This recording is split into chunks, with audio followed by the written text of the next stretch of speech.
I'm just better than you, and I happen to be the guy that did your mom too. Hey, here I go, sucker, I'm a smash, you're in class, but you fail, never pass, 'cause your rhymes all trash, and when you're grabbing the microphone, you're a wannabe. Better be recognizing, yo, that's all you're ever gonna be. You suck, and I'm so awesome. You suck, and I'm so awesome. You suck, and I'm so awesome. My name is AD, your name will be forgotten. Real Radio.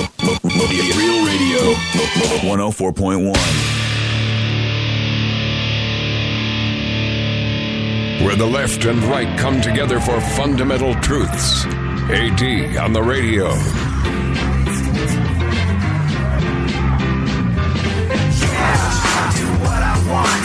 I want, how I want. Every day you're going and working, running that rat race and that pace and that place will leave a bad taste for anyone, everyone working day after day. So buddy, I gotta say, for you, there's gotta be a better way. Yeah, and you do what they told ya. Company man, feel it, a mindless little soldier. How can you live like that and maintain your composure before it's begun? Your life's already freaking over. Yeah, I do what I want.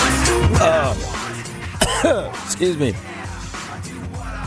You okay? You all right? Yeah. I have. When did you start sounding like me? Yeah, I have no voice whatsoever today. Like, I can't. I got to be on the radio on like 4 different radio stations today, and I have no voice whatsoever. Why? Because I spent the entirety of last night screaming at my television set, the television set in the studio, cheering my Mets on to victory as they make their way to the 2015 World Series. It's amazing. Like someone came into the studio. They're like, we thought we were going to have to get security. Didn't know what was up in here. I was losing my mind, and I was losing my mind alone in the studio watching the Mets. Like, oh my gosh, what a series! I know. Look, I've been busting on the Cubs all week, as have many Mets fans. But what an awesome team! What an awesome organization! What an awesome effort put through by them! And just what's so cool about their loss? They're just like, the Mets just did to us what we wanted to do to them. They just did it better. They were so gracious about it, and they were swept. I mean, they were swept in 4 games straight, but they were so gracious and so cool about it. And really, the Chicago Cubs got to the postseason a year or 2 ahead of schedule. Like, no one was expecting them to do this well this year. They are a force to be reckoned with, and will be a force to be reckoned with next year. And I fully expect to see them in the postseason for the next several years. What an organization! And if you were some of the people blowing me up on Twitter for my rabid support anti-Cubs sentiment over the last couple of days, understand it was in the spirit of the game. And I have nothing but admiration and respect for you guys. Good job. You're doing your thing. We're all proud of you. But it's like, I'm screaming my lungs out, like, alone. And you know what's weird? Have you ever been really into something? Like, say you try and take your girlfriend to a movie. Like, say, Funkhauser, what's a movie franchise you're a huge fan of? Sure, we'll see the Jurassic Park thing. Is that a franchise? No, like something you're really into. Oh, you know what? Like, if you come Back to the Future. You know what? If you get to see Rush Limbaugh's studio, or if you get to see Howard Stern's studio or something like that, something along those lines, which is a big deal to you. Mm-hmm. Let's say Howard Stern's studio, because this is a guy that we know you love and you cherish and all of the above. And say you bring Canadian Jane with you when you get a tour of Rush Limbaugh's studio. And you're there, a tour of Howard Stern's studio, and you're there, and you're just like, hallowed ground. And she's like, so he's like on the radio, eh? And you're just like, no, I love you, sweetheart, and I want to share good experiences with you, but right now you're kind of harshing my vibe. Like, I was alone in the room talking to friends in New York on Facebook and Twitter, and there's an amazing Mets community on Twitter, especially this one guy who I was stuck on planes for a couple of really key games going back and forth between Cali and Houston for a couple of things over the last week or so, and no TV on the flight, but crappy in-flight Wi-Fi. And there's one Twitter account in particular that kept me in the game and kept me with the excitement the whole time. Guy called Big Mets Fan, at Big Mets Fan 1. Follow this guy because he absolutely gets the excitement of the game. And if you're a Mets fan and you're disenfranchised, if you're in one of the cities where I work, if you're in Houston or if you're in Cali, or if you're in Florida and you don't have Mets fans around you, follow this guy because he can absolutely make it feel like you're watching the game with your best friend. But like our night guy at one of the stations came down the hall. He was like, "Hey, your Mets made it through, so we're going to go over to your place for a World Series party." I was like, "What?" He's like, "Yeah, get a whole bunch of delicious food and, we'll cheer for the Mets." And I was like, but you don't like the Mets. You're from San Francisco. You like the A's. What's the point of that?" And he was like, "Yeah, but, if I come over to your house, I'll cheer for the Mets." I was like, "It's not the same thing." He's like, "Sure it is. Like you want to high five someone, you want to high five someone in person." I was like, no, I don't think it is. And the analogy I drew, and I don't know if this is an accurate one, but okay, this is the way I explained it to him. I said, you coming over to my house to watch the Met game during the World Series is kind of like being with a super hot chick that wants you to wear a gimp mask and have a ball gag in your mouth. Why? I'll explain in just a second.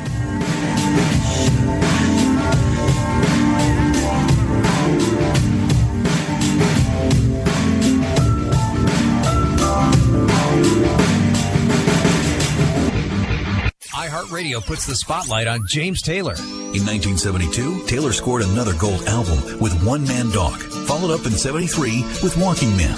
The album Gorilla, 1975, included two more major chart entries, Mexico and How Sweet It Is. How sweet it is to be loved by you. Following his final Warner Brothers recording, In the Pocket, Taylor moved on to Columbia Records and released a string of critically praised and commercially successful albums. JT, his 1977 double platinum Columbia debut, Flag, 1979, That's Why I'm Here in 1985, and another fan favorite, New Moon Shine in 91. French water and tomato wine, creosote and turpentine, sample mess and new moonshine, down on copper line. In 1998, James releases Hourglass, garnering Taylor his first Grammy Award for Best Pop Album. And in 2002, he was inducted into both the Rock and Roll and Songwriters Hall of Fame. In May 2010, Taylor released the live CD-DVD of his November 2007 live performance with Carole King at the Troubadour nightclub in Los Angeles. And 2015's Before This World is another shining example of how James Taylor continues to influence and inspire not just his fans, but fellow artists as well. Keep listening to iHeartRadio for more James Taylor coming up. Every day, you can help good things happen. A local health worker in Nicaragua saves one child from measles. Then she helps save 3 children from malaria, and 10 children from diarrhea, and 20 children from pneumonia. When you help one, you help save so many. Visit goodgoes.org to find all the ways you can help the good go further. Brought to you by Save the Children and Real Radio 104.1. Like most kids from a privileged white upper middle class suburban background, for a significant portion of his childhood, he was pretty convinced he was down. AD on the radio. Yeah, oh, let's go. Talking that mess, better act like you know. Oh, let's go tonight. Walk away, punk, yeah, bitch. That's right, I know this. You're nothing but a punk, bitch. You're nothing but a punk, bitch. So walk away, yeah, yeah. You've been talking about me for a long time, but you're too scared to say what's on your mind. So, last night, one of the guys that works with me pops into the studio, and he was like, why don't you have a voice? I was like, the reason I don't have a voice is because I've been screaming at the TV at the top of my lungs, alone in the studio, watching the Mets make their way into the 2015 World Series. And he was like, oh, yeah, fantastic. So we'll all come over to your place for a World Series parties, and we'll cheer the Mets. I was like, it's not the same. Why would I, I've got friends on Twitter and on Facebook that I was watching the game live tweeting with and messaging back and forth, and, people that were just as invested in the success of the Mets as I was. And I was like, no, I don't want to have a bunch of people that aren't really Met fans over to my house. It'll be weird. And he was like, yeah, but, I'll cheer for your team. I'll come over, eat delicious food at your place and hang out on your couch and drink beer that I expect you to purchase. And, we'll have a great one. I was like, it's not the same. And he was like, why? And this is my analogy, Funkhauser. Tell me if this hangs together, because this is what I told him. Right. And effectively, I'm his boss. So, I'm just like, is that appropriate conduct for someone in middle management? But I was like, look. This is like if you met some super amazing hot chick that was absolutely perfect in every single way. But you get into the bedroom and she has some unusual requests. She's like, okay, here's the thing. You're going to have to take a certain amount of pain, put this ball gag in your mouth and wear a gimp mask. And he was just like, I'm not really following the comparison between this and Mets baseball. I was like, stay with me on this one. Because the hot chick's so amazing, you'll deal with it because it doesn't really bother you either way. You'll wear the gimp mask. You'll have the ball gag. You'll do whatever weird thing, bark like a dog, whatever the hell it is she wants from you. And call yourself a dirty little pig boy on a regular basis in the bedroom, whatever it takes to keep this woman in your life. And but she can just tell you're going through the motions, that you're not really getting the same thing out of it that she's getting out of you calling yourself pig boy and wearing a gimp mask and having a ball gag in your mouth. And it becomes unsatisfying to her. And as much as you think you're doing her a favor by putting the gimp mask on, it really becomes unsatisfying to her and puts her in the awkward position of saying, get the hell out. And he's like, I still don't follow you. I was like, in this analogy, I'm the hot chick. The food and the beer and the big comfy couch at my place is the hot chick. And you're the guy that's willing to put on the gimp mask just because, you want to spend time with the hot chick. And he was like, you're reaching, boss. I was like, get the hell out of my office. And but that's the thing. I would rather watch the game with no one. I would rather watch the game with no one and be excited on my own, connected to a few people via Twitter, than be around a bunch of people who didn't share the enthusiasm, that were going to talk over me, that were going to, while I'm trying to watch the game, be like, is there more dip in the fridge? It's like, no, just shh. If you don't respect it, don't come over. So I think that I'm going to be alone watching the World Series, watching my beloved Mets in the World Series. I'm going to do it alone, except for the company that I'm being kept by the folks on Twitter and some friends on Facebook. It'll be an interesting one, but I think I'd prefer to do that. I'd rather be sitting there in my fortress of Met solitude and do it that way. Does that make sense, Funkhauser? All the sense. It makes all the sense, right? The ball gag gimp mask analogy works. Yeah. So you're saying I'm just going to eat this hummus alone then? You can bring hummus over, but yeah, how excited are you for the Mets to win? Doop, doop, doop, doop, doop. Sports!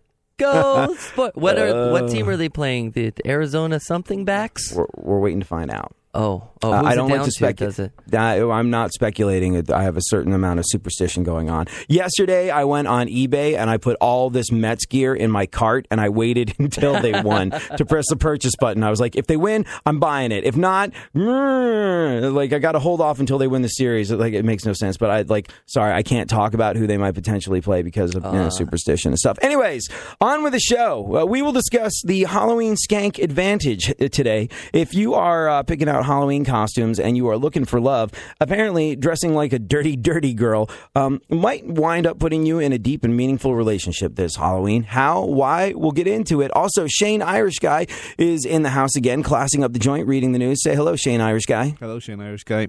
Yes, good stuff. Right now, though, let's... the Irish do what they're told, apparently. The Irish do what they're told. You get into the corner or you don't get a potato. So... What'd you guys do last night? We went out to a British pub and had some... can we actually say bangers and mash on the radio? You can say bangers and mash? We had some bangers and mash, and I had some bread pudding at the end. Oh, that's good stuff. Fish and chips. Yeah, you can you can have bangers and mash and follow it up with spotted dick. It's delicious, traditional It was not English on the menu. Dessert. Really? Not in this one, no. I would have thought that out of a sense of irony, spotted dick would have been on the menu because they just want to hear people order spotted dick and be like, "What is spotted dick?" It's actually delicious and it's a dessert. Did they call the bang? Like, did they serve toad in the hole? I didn't see it. I don't even know what that is. What is that? Toad in the hole. Toad in the hole. That's sort of like another way of saying bangers and mash, right? It's a sausage in the middle of potatoes. Am I right, Shane? I think so. That would be more of a British dish than an Irish dish. Right. Yeah. Not of cabbage. So, on vacation from Great Britain, what did you do? You do what all tourists do. You ultimately go, all this culture that is different from where I'm from is just great. Fantastic, I tell you. It's wonderful to take in the topography. It's wonderful to get an idea of how people that are different to me in this world live. It's great to try different types of food and see different scenery and landscapes and fully immerse myself in a different culture while I'm away. But ultimately, I'm going to go to a British pub because that's what people do when they're on vacation. They get bored of the place where they're at. They just want a little taste of home and they go do it. And that's why you have McDonald's in France. And you guys fell into that trap. But what I'm guessing is because you went and did that, you did not catch Michael J. Fox and Christopher Lloyd making a surprise Back to the Future Day appearance on Jimmy Kimmel. You did? Well, if people didn't, here it is. You know. I can't.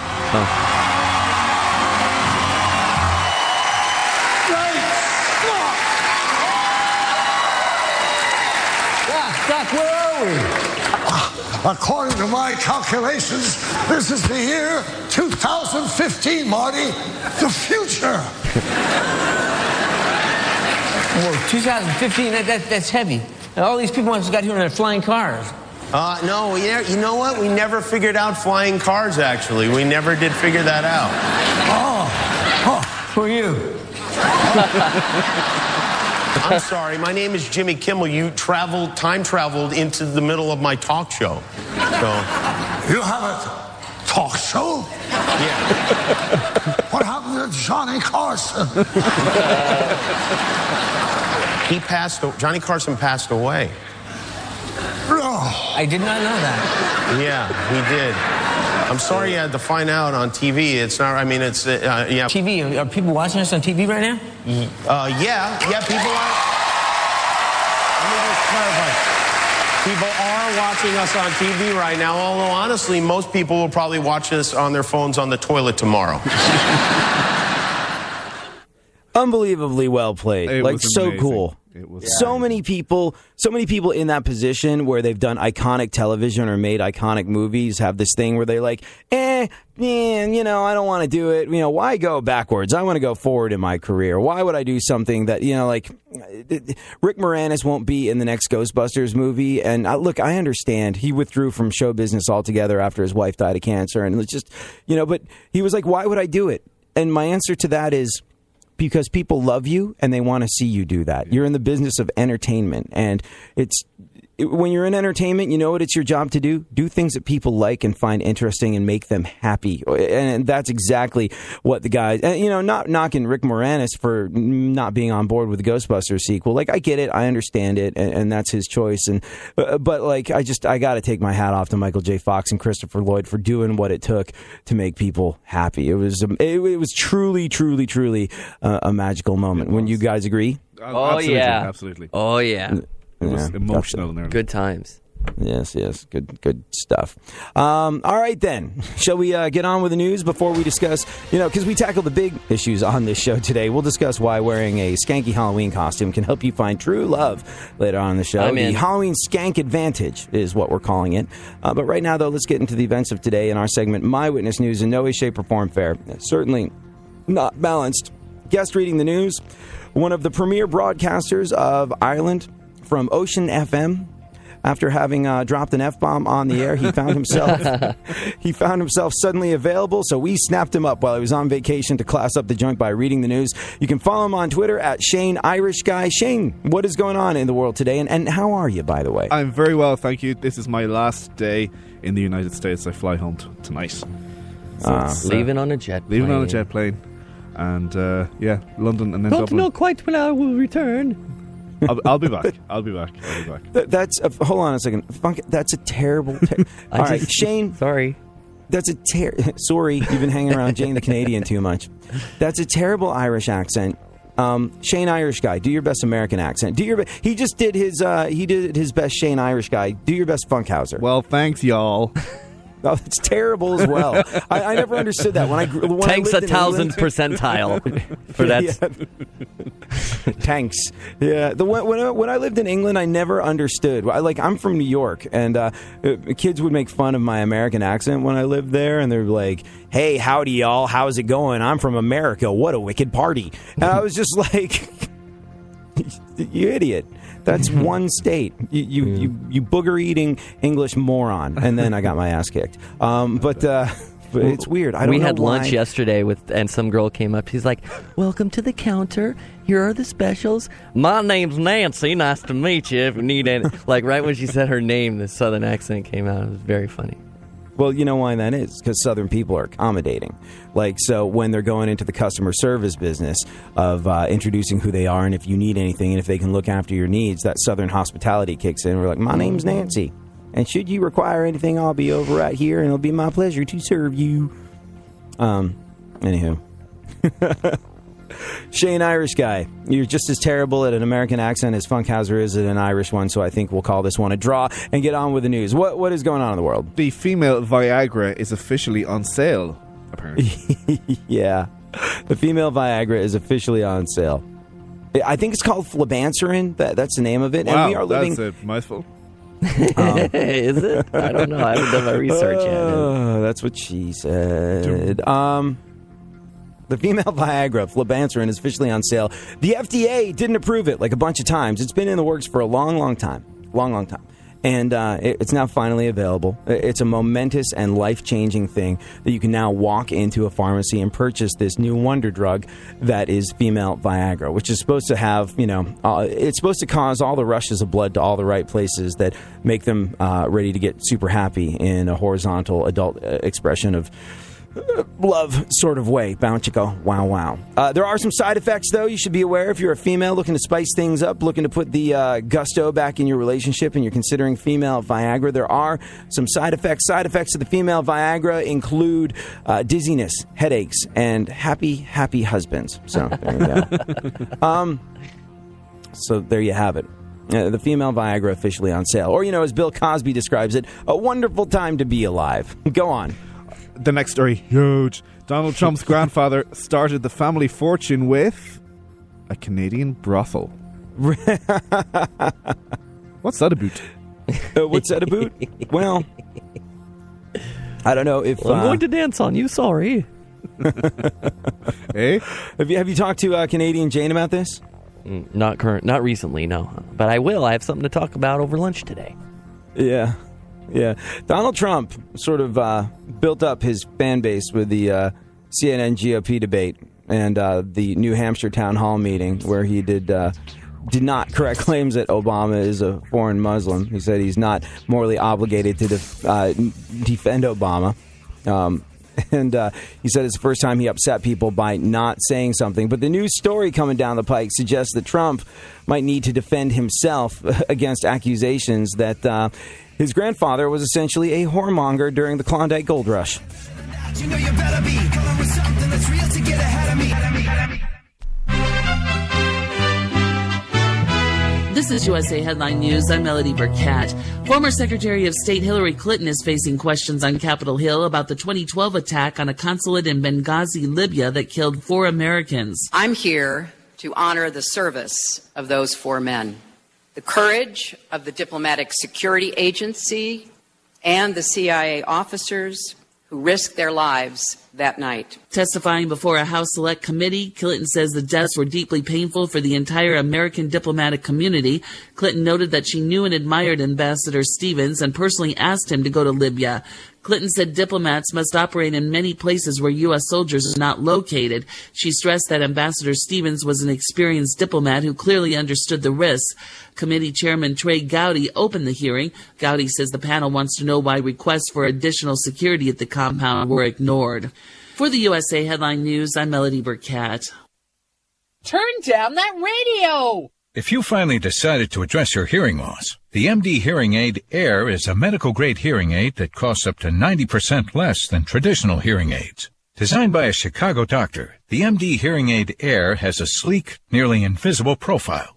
This digital hearing aid incorporates technology and features found in hearing aids costing thousands of dollars. The Air offers advanced noise reduction, making speech clearer and virtually eliminating annoying background noise. 3 environmental settings put you in control. You select the best setting for your location. Call 1-800-485-4408. Over 100,000 satisfied customers have already made the call. Call right now for our exclusive 45-day risk-free trial and get free shipping and a year's worth of free batteries, a $50 value. Call MD Hearing Aid at 1-800-485-4408. Satisfaction guaranteed. That's 1-800-485-4408. Trending.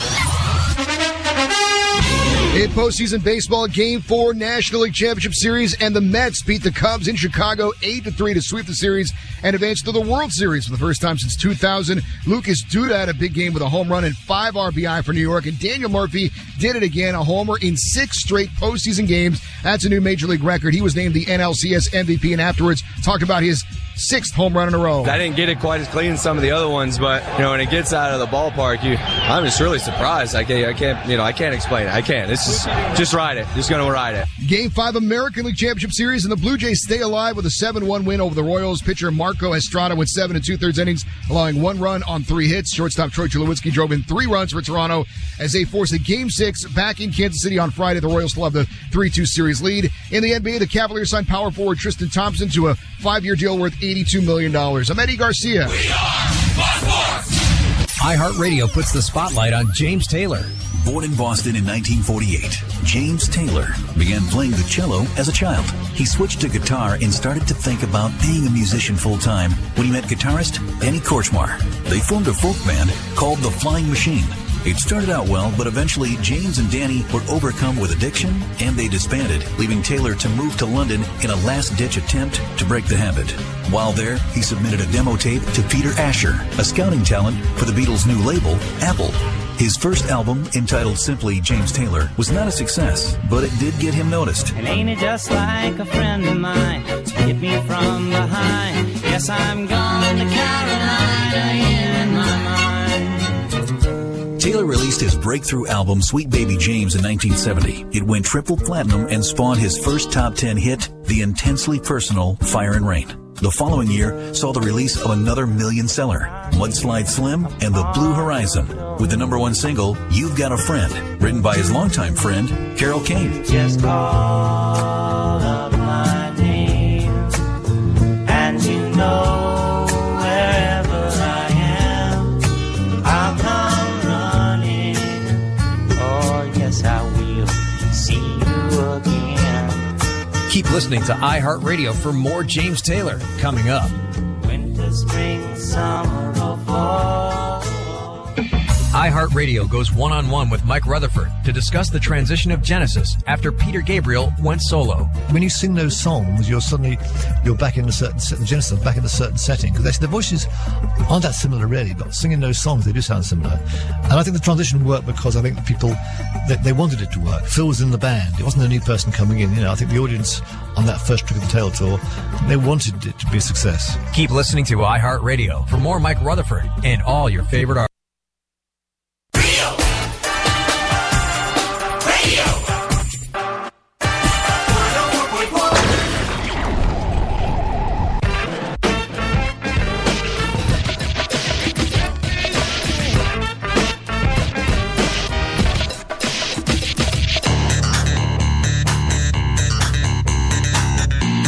Now, more AD on the radio.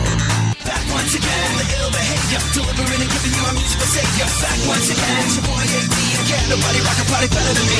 Back once again, the ill behavior, delivering and giving you a musical savior. Back once again, it's your boy AD again. Nobody rock a party better than me. So, if you're just joining us, Shane Irish Guy pointed out that Donald Trump's grandfather ran a Canadian brothel during the gold rush. This is how a lot of the Trump family fortune allegedly started. Like Canadians looking at us from the great white frozen tundra known as Canada, that land of unnatural fondnesses for moose, of Nickelback, of Celine Dion, of a national pastime that involves sweeping on ice, of Funkhauser's delightful, and I do mean delightful, girlfriend. Canadians that are sort of looking at the American political process and going like, Donald Trump's in the lead. Those folks are ridiculous. You might be interested to know that your country played a role in shaping the Trump story. Trump's grandfather started the family fortune in, the Klondike Gold Rush. And he did it by going to the place where miners were trying to seek their fortune, realized that looked a little bit too much like hard work, and pushed prostitutes and booze on the miners, and amassed a humongous fortune, like over $600,000 personally, which in today's money is just absolutely insanely off the charts. Huge. Yeah. So Donald Trump's grandfather started the family fortune with a Canadian brothel. And years later, some might say that his grandson is still making a career screwing foreigners. Go on. Donald Trump also says that he could have prevented 9/11. Yeah, I saw that. Coulda, shoulda, woulda. That is really the Monday morning quarterback take on the whole situation. But, he feels like he could have. Not to be outdone, Bernie Sanders said he could have prevented the War of 1812. Go on. It's funny because he's terribly, terribly old. Does anybody mind the fact that he's so old? It doesn't seem to be an issue for a lot of people. Like no one seems to be like what he's 76 now, right? Our 75, 76. 80. I want to know your president's 80? Yeah. Whoa. And he's in Seattle at the moment, in fact. Wow. I should start eating more potatoes. Secret to a long life. Does that not bother anyone? That what? Does that not so bother old. anybody? Well, that he's so old? Like the potential of all right, say he makes it 2 terms, 8 years. What is he, 70, 75, 76 now? It bothers me more that people are probably going to vote for Larry David because of the similar. How many oh my votes God. His impersonation was so on point. I didn't it was see it so yet. fantastic. Oh my God. You didn't? No, not yet. Maybe we'll dig it up during the break and play it on the air. I thought it was kind of old news, but it is genius.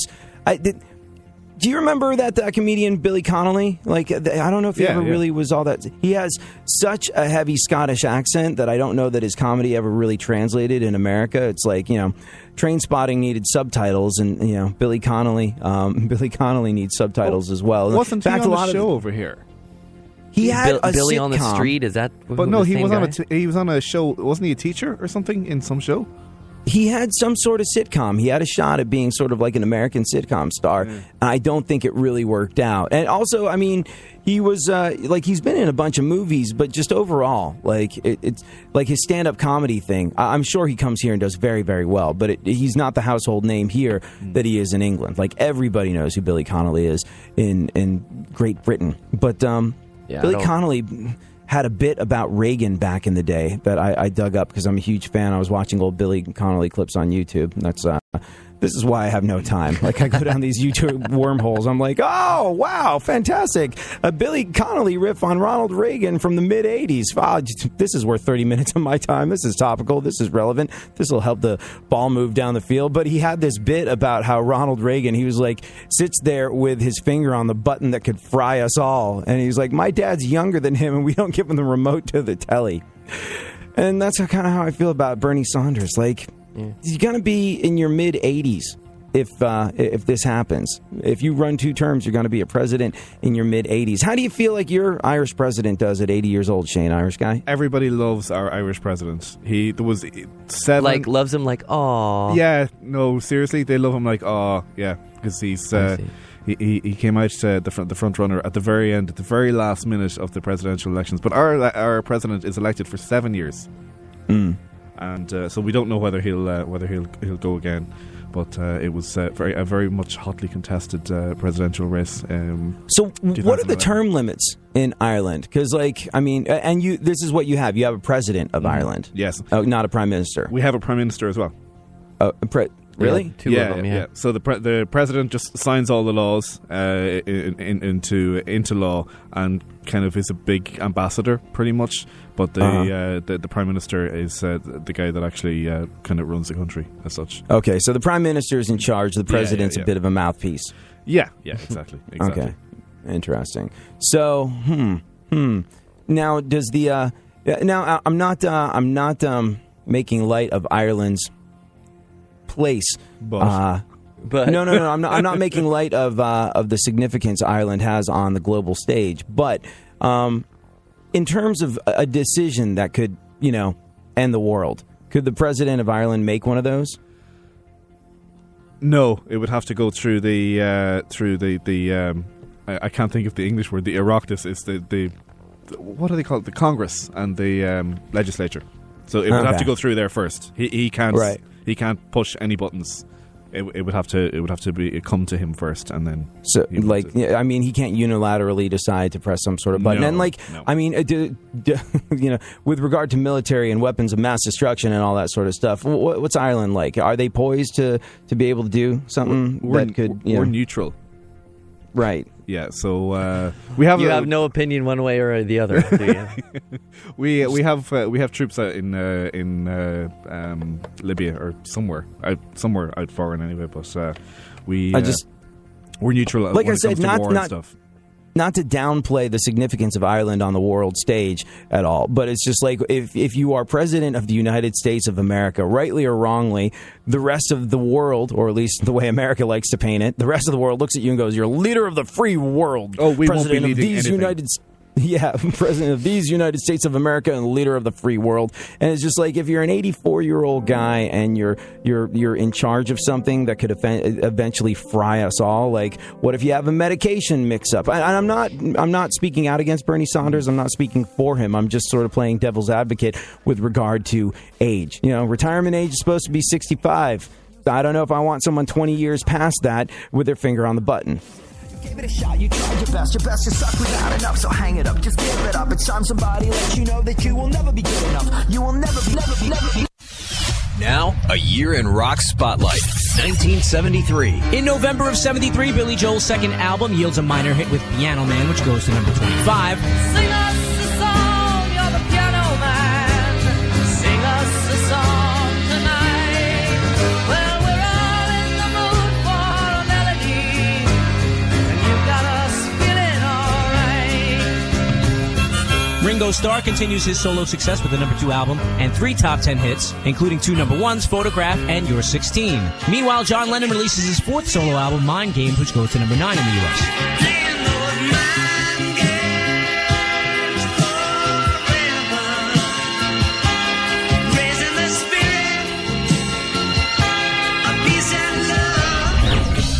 And in December, the single Taking Care of Business drives the second album by Canadian rock band Bachman Turner Overdrive to number 4. Emerson, Lake and Palmer released their 4th album, Brain Salad Surgery, which goes to number 11. And after passing away in a plane crash in September, Jim Croce has a posthumous number 1 with Time in a Bottle. Looked around enough to know you're the one I want to go through time. Keep listening to iHeartRadio for more from 1973. Coming up. iHeartRadio goes one-on-one with Mike Rutherford to discuss the art of songwriting. I've learned one thing over the years is that actually you can't control it. You can't force it. You can't analyze it. You can't worry about it. You just go and have a good time and mess around, and then something comes along and you grab it. It's something intangible. And if you try and make a program how to do it and do it better, you get lost. So it's like a free-form thing, which you can't control. You just let it ride or not ride. And if it's not working, then you just have a break. That's what I've learned. Keep listening to iHeartRadio for more Mike Rutherford and all your favorite artists. Real radio. Real radio. 104.1. Now, someone who everybody wants to punch in the face. AD on the radio.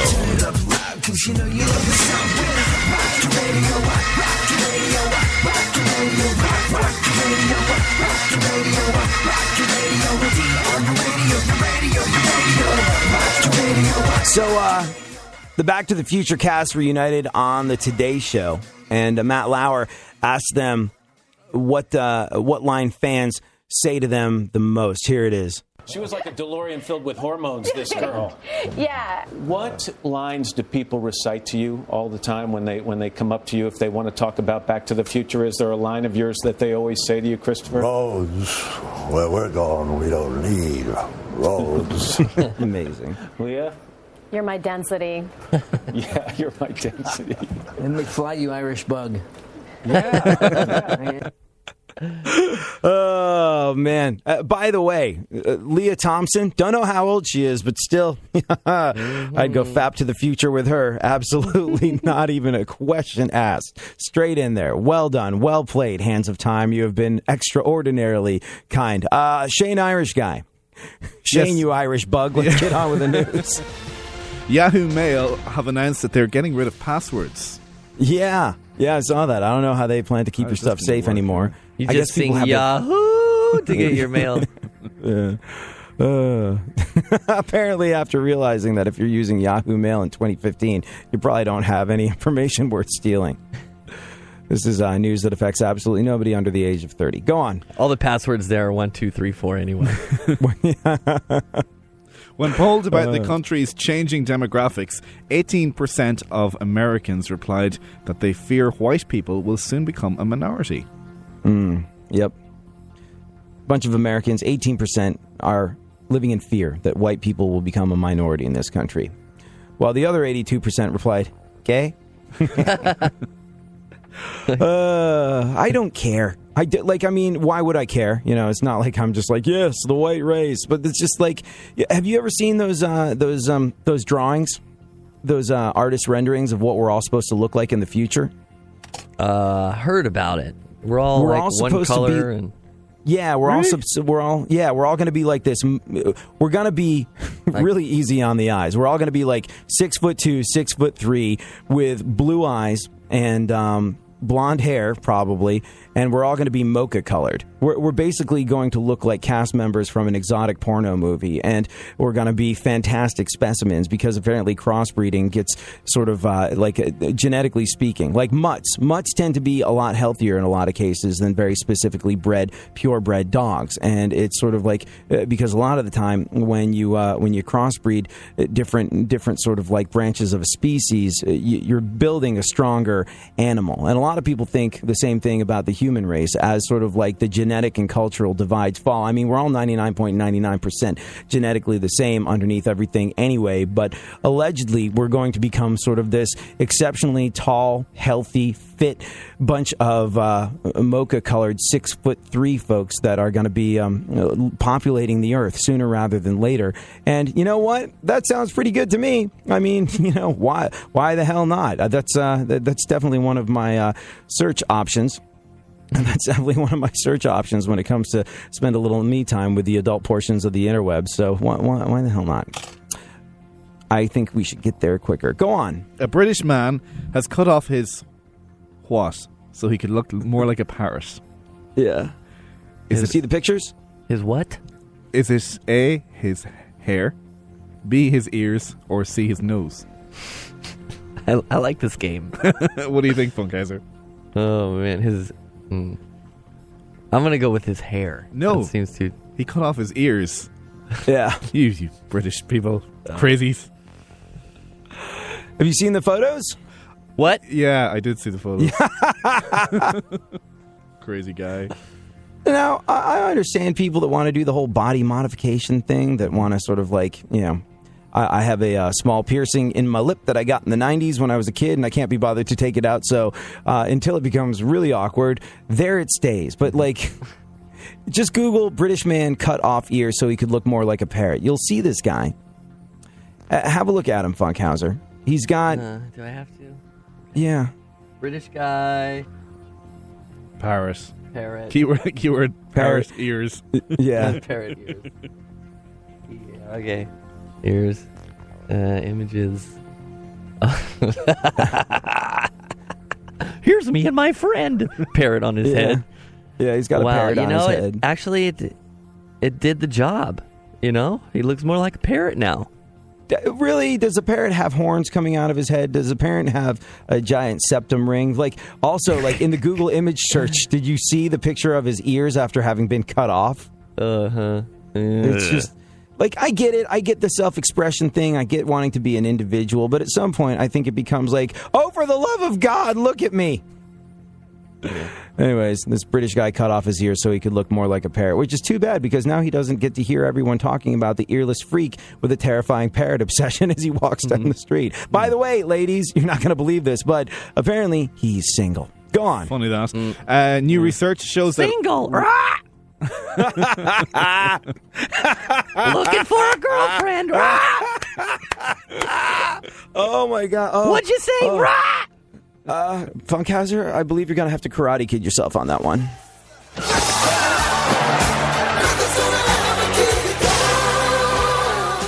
Thank you.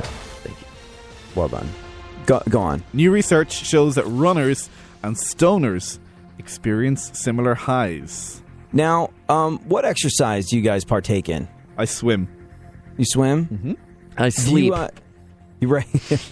Do you get like sort of like the runner's high from swimming? Like after you swim for a long time, do you get sort of like this dizzying excitement, this rush of chemicals, endorphins and whatnot, the body's natural painkillers, which apparently feel a lot like doing giant bong rips? Do you get that swimming as well? No, not really. I guess that I kind of, well, I'm thrilled that I've been able to swim for so long, I guess. So there's probably some sort of something going on there. A buddy of mine in England, he it's funny, like the way he makes his marriage work is he runs for miles and miles and miles and miles. He runs for miles and miles, and his wife bikes for miles and miles. And he thinks that, like, both of them are chasing this runner's high, this endorphin rush that makes you feel fantastic. And as much as, you know, the kids might be screwing up and your work might be going to hell and there's a hole in the roof that needs to be patched and all the excruciating minutia of life that can just grind you down apparently goes away if you achieve this runner's high, and everything seems brighter when you get back from your run or your bike ride. But he was like, oh, it's just total escapism. It's so we can get the hell out of the house, leave the other person with the kids, and just go off and enjoy our lives. Separately? And not... Yeah, they do it separately. Well, I mean, she bikes and he runs. Now, he started running, and then she took up biking. Now, you can cover significantly more ground on a bicycle. Yes. And it takes significantly more time to get that runner's high on a bicycle. So he was just like, he thinks that she, having observed that he was escaping from his household duties by going on exceedingly long and progressively longer runs, was like, what can I do that takes longer than running marathons? I know, I'll bike for sort of like 150 miles a day, which is something like, it's just absolutely crazy the amount they do it. And apparently they're escaping from their household duties. He said it's 100% escapism, but it's also going after that runner's high where you break through the pain barrier and your body releases a lot of natural painkillers and you get that huge rush. So, yeah, runners and stoners experience similar highs. So basically, Funkhauser, your options are you could feel great from either spending hours sweating, waddling, and getting stitches and Charlie horses and it just excruciatingly, painfully exercising your butt off and risking injury, or you could spend 5 minutes sitting on the couch watching The Big Lebowski. Which one are you going to go with? I'll take B for the win. Thank you. Yeah. One more piece of news. NASA scientists say that the Great Red Spot on Jupiter is shrinking. Yeah. Do you guys care about space? Is this a thing for you? Yeah. I went to the JPL open house a couple weeks ago. Space rocks, man. Yeah, it's fascinating stuff. What about you, Shane, Irish guy? Yeah, I went to the California Science Center last time I was here to see the shuttle. It was amazing. The shuttle. Did you use an American telescope to see the giant potato in the sky? Sorry, that's cheap. That has nothing to do with anything. But like, science.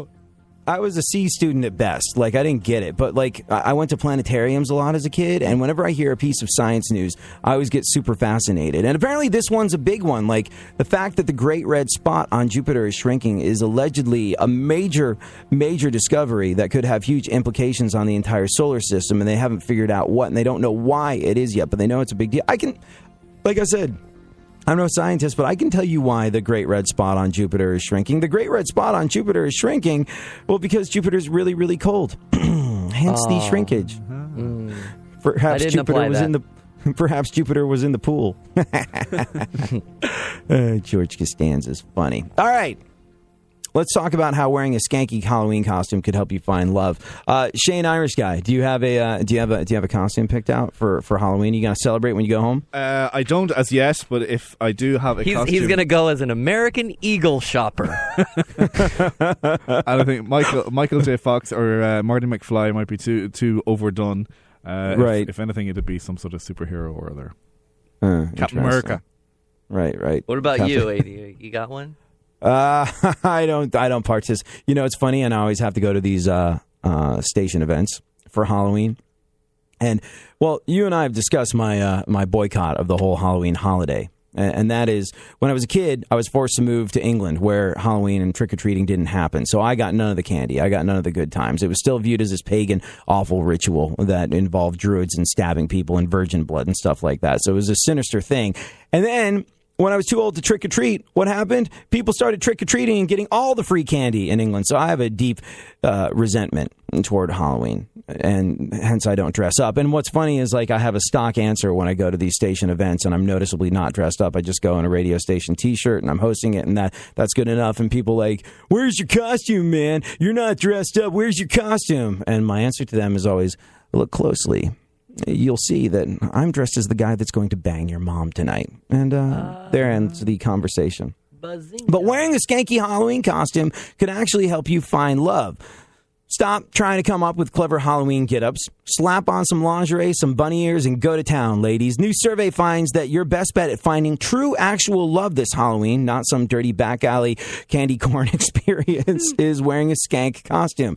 71% of men say they'd be interested in meeting and potentially dating someone wearing a super sexy costume. Dating, long-term relationship, girlfriend material. That's what you look like when you release your inner skank on Halloween. And, if you're not going to go sexy, go funny. 51% say they'd be interested in a woman in a funny costume. But only 5% of us say we'd be attracted to someone wearing a scary costume. Also, the vast majority of single men and women think Halloween is a great time to find somebody to date. So if you're out there relationship shopping, Halloween could be your opportunity to find deep, meaningful love by dressing like, whore Cinderella. You're all good. Just go for it. If you could be dead horse Cinderella, that'd probably be a little bit better. Because any Halloween costume is better if you're dead. Like if Shane's gonna go as Potato Man, it'd be better if he went as Dead Potato Man, and it's that much more of a compelling conversation starting costume. Now we got your costume, Shane. Great. Hey, Shane, Irish guy. Yes, sir. Jokes about root vegetables aside, or really sort of, what are they? What's a potato? A legume? Whatever the case may be, all those jokes aside, it has been a real treat having you on the radio with us. Thank you so much. Travel safely back to Ireland, and every single time you're in America, we want you to guest read the news. Follow him on Twitter at Shane Irish Guy. Thank you so much. You're welcome.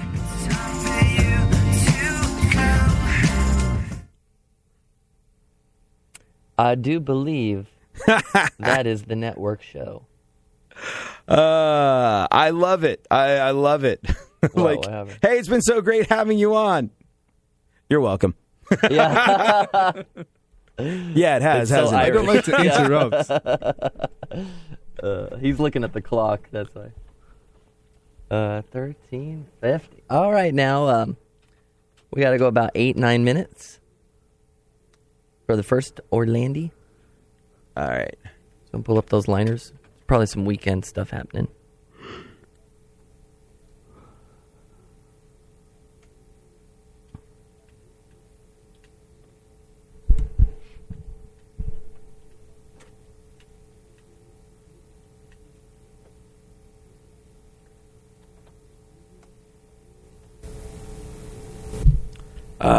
Let me open up the liner folder.